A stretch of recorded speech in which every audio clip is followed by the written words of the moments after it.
nous avions ce bâtiment qui est une ancienne école communale qu'il fallait réhabiliter. Et de là a germé vraiment le projet d'en faire un écomusée et des savoir-faire. Et surtout de parler de tout ce que l'on sait faire sur Bastelicac et sur toute notre vallée.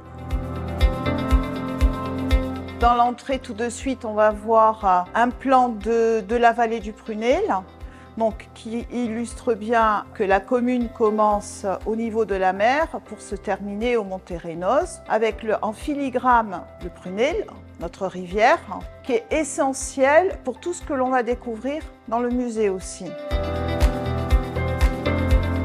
Fromage, la charcuterie, puisqu'avant chaque famille de la vallée élevait son propre cochon et fabriquait ses propres saucissons et toute la charcuterie de manière générale.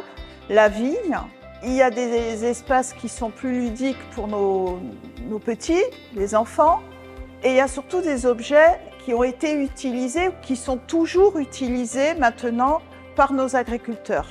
Il y a vraiment une transmission de savoir. Bastelicac a toujours été considéré comme le potager du Grand Ajaccio, parce qu'on portait tous nos légumes sur le grand marché à Ajaccio. La charrue qu'on voit ici, telle que vous la voyez, c'était l'ancêtre maintenant de nos tracteurs de la modernité.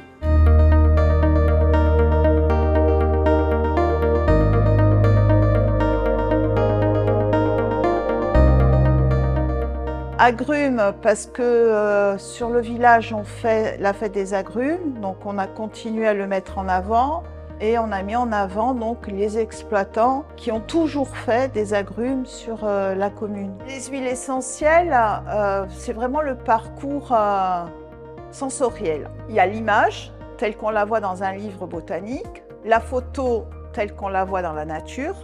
On tire le petit tiroir, on a la plante qui a été ramassée et qui est figée, qu'on voit dans un oculi. Et il y a le petit bocal, on soulève le petit bouchon, et il y a l'odeur qui se dégage de la plante. Donc tous les sens là sont réveillés. C'est un beau parcours.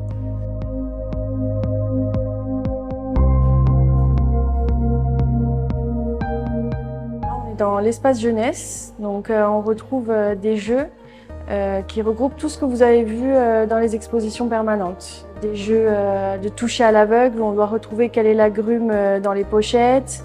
On a le jeu des cubes qui retrace tout un petit parcours, par exemple comment on fait le fromage, donc les enfants doivent retrouver le bon ordre.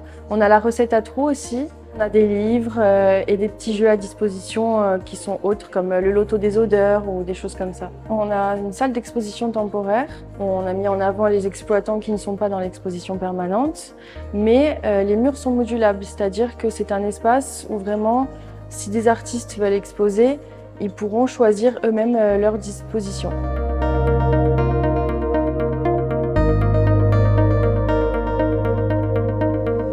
Transmettre ce qu'on a reçu en héritage et de pouvoir le transmettre aux autres générations pour pas que ça tombe dans l'oubli.